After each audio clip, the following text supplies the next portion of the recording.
குடும்பம் குடும்பமா இறங்குவாங்க பாருங்க பிரச்சாரத்துக்கு. அப்ப உங்களால மட்டும் இல்ல, எந்த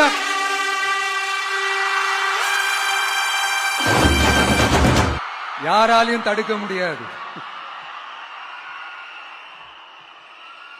சிஎம் சாரோட மனநிலை இப்ப எப்படி இருக்கும் தெரியுமா? ஏற்கனவே கட்சிக்காரங்க தொல்லை தாங்க முடியல, தூங்க விட மாட்டாங்க. இந்த விஜயம் வந்து தூங்க விட மாட்டான்.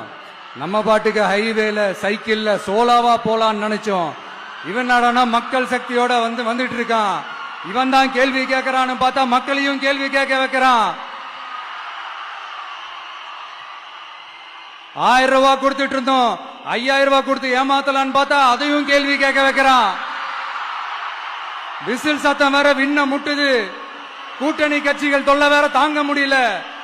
இவன் பண்ற பிரச்சாரத்தையாத்த முடக்கலான்னு பார்த்தா அப்பவும் மக்கள் அவன் பின்னாடி தான் நிக்கிறாங்க. என்ன பண்றது ஏது பண்றதுன்னு தெரியாத ஒரு மனநிலையில இருப்பாரு.